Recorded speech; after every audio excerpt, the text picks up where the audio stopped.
Hello बच्चों, आज आप सीखेंगे क्लास 8 लीनियर इक्वेशन एक्सरसाइज 2.2 का क्वेश्चन नंबर 10। क्वेश्चन नंबर 10 थोड़ा मुश्किल है क्योंकि इसमें डेसिमल है और डेसिमल बच्चों को कंफ्यूज करता है, लेकिन मैं आपको बताऊंगी कि इस डेसिमल को कैसे इजीली रिमूव करके आप इस क्वेश्चन को इजी बना सकते हैं।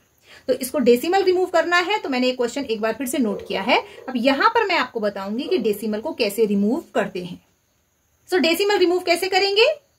हमने डेसिमल रिमूव करेंगे और एक फ्रैक्शन की लाइन बनाएंगे। डेसिमल के जस्ट नीचे 1 लिखेंगे और डेसिमल के आगे जितने डिजिट होते हैं उतने जीरोस हम 1 के आगे लिखेंगे। सेम राइट साइड पे भी ऐसे ही करेंगे। डेसिमल को रिमूव करेंगे और डिनोमिनेटर में लिखेंगे डेसिमल की जगह 1 और उसके आगे 2 डिजिट है तो 1 के आगे 2 जीरो लिखेंगे। अब डेसिमल रिमूव हो गया है तो ये इक्वेशन कैसी बन गई है आपकी? ये हो जाएगी आपकी 25/100। अब ये ब्रैकेट इससे मल्टीप्लाई हो रहा है, ये एक फ्रैक्शन है और ब्रैकेट इसके साथ मल्टीप्लाई हो रहा है, तो ये ब्रैकेट न्यूमरेटर के साथ मल्टीप्लाई होता है, डिनोमिनेटर के साथ नहीं। तो हम इसे न्यूमरेटर में लिख लेते हैं इस तरह से 4f-3। इससे आपको समझने में आसानी होगी। राइट साइड पे भी हम बिल्कुल ऐसे ही करेंगे। डेसिमल रिमूव हो गया है तो यहां पर सिर्फ 5 है तो 5/100 लिखेंगे और ये जो ब्रैकेट है ये न्यूमरेटर के साथ में मल्टीप्लाई होगा तो हम एज इट इज ब्रैकेट के साथ में से लिख लेते हैं 10f-9। अब आप यहां पर देखेंगे कि इक्वल टू के लेफ्ट साइड पे भी एक फ्रैक्शन है और राइट साइड पे भी एक ही फ्रैक्शन है। इसका न्यूमरेटर ये है और डिनोमिनेटर में 100 है और इसका न्यूमरेटर ये पूरा है और डिनोमिनेटर में 100 है।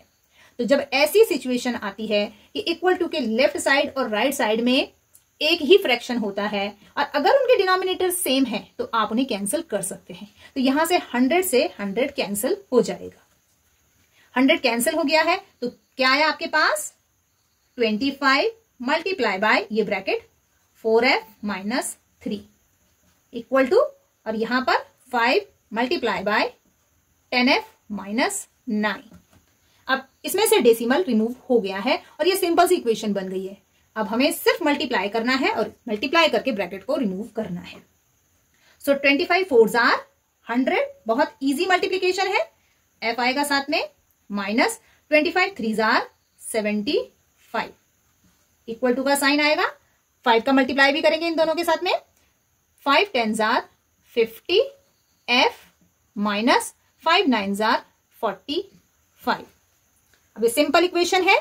लाइक टर्म्स को एक साथ करेंगे तो ये है 100f और ये है 50f।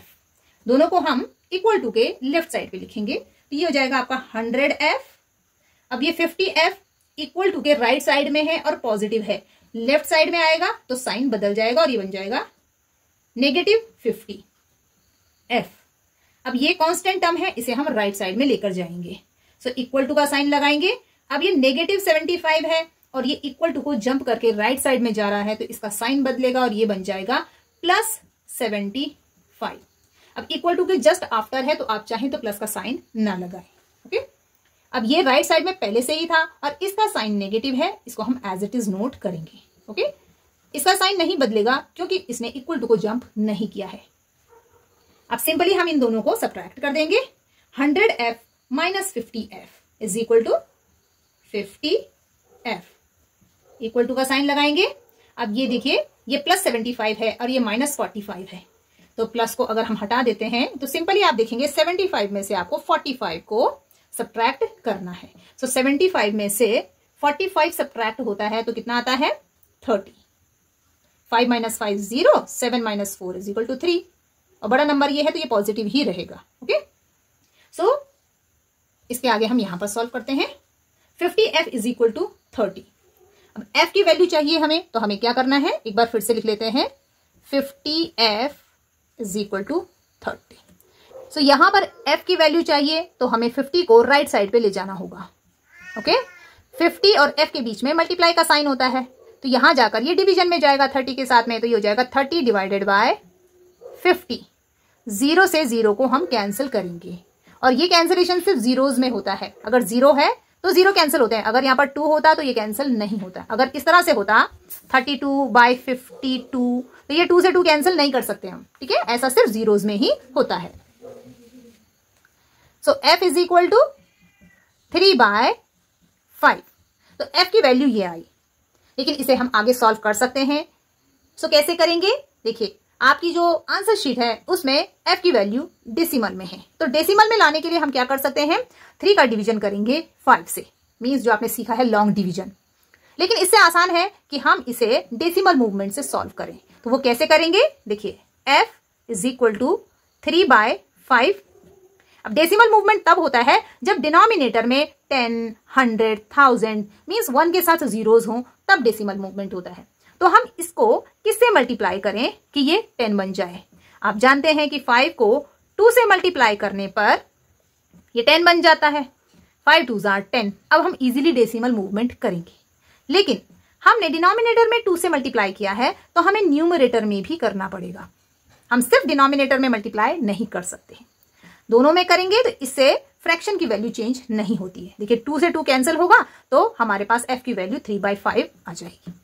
सो ऐसा करने से हम क्या करते हैं, इसका इक्विवेलेंट फ्रैक्शन लिख लेते हैं। Okay, so f is equal to 3/5 था, हमने न्यूमरेटर और डिनोमिनेटर में 2 से मल्टीप्लाई किया और इसके इक्विवेलेंट फ्रैक्शन बनाया। 5 2s are 10 और 3 2s are 6।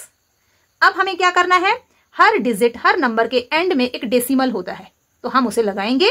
और डिनोमिनेटर में 10 है, मींस 1 के साथ एक ही जीरो है, तो डेसिमल 1 प्लेस लेफ्ट डायरेक्शन में मूवमेंट करेगा। ओके, अब लेफ्ट में क्यों करेगा, क्योंकि डिवीजन कर रहे हैं हम और डिवीजन से नंबर छोटा होता है, तो जब डेसिमल पीछे की ओर मूवमेंट करता है तो नंबर छोटा होता जाता है, ये आपने याद रखना है। और जब मल्टीप्लाई करते हैं तो डेसिमल आगे की ओर मूवमेंट करता है। इस पे मैंने बहुत सारे वीडियोस बनाए हैं डेसिमल के, आप चाहें तो उन्हें देख सकते हैं। सो डेसिमल यहां से यहां मूवमेंट करेगा और 6 के आगे आ जाएगा, मींस यहां पर f की वैल्यू हो जाएगी 0.6। अब हम 10 नहीं लिखेंगे क्योंकि ये जो डेसिमल मूवमेंट हुआ है वो डिवीजन की वजह से हुआ है, 10 से डिवाइड हुआ है 6, इसलिए डेसिमल मूवमेंट हुआ है और डेसिमल यहां आया है तो 10 नहीं लिखेंगे। तो मींस x की वैल्यू आई 0.6। अब होल नंबर में कुछ भी नहीं है तो हम 0 लिख देते हैं, तो यहां से आपका आंसर आया f is equal to 0.6, means इस इक्वेशन का सोल्यूशन। सो बच्चों, अगर आपको ये मेथड इजी लगा हो, समझ में आया हो, तो इसे लाइक और शेयर जरूर करें। और अगर आप अपने बेसिक कॉन्सेप्ट को क्लियर करना चाहते हैं तो मेरे चैनल को सब्सक्राइब करना ना भूलें। Thank you.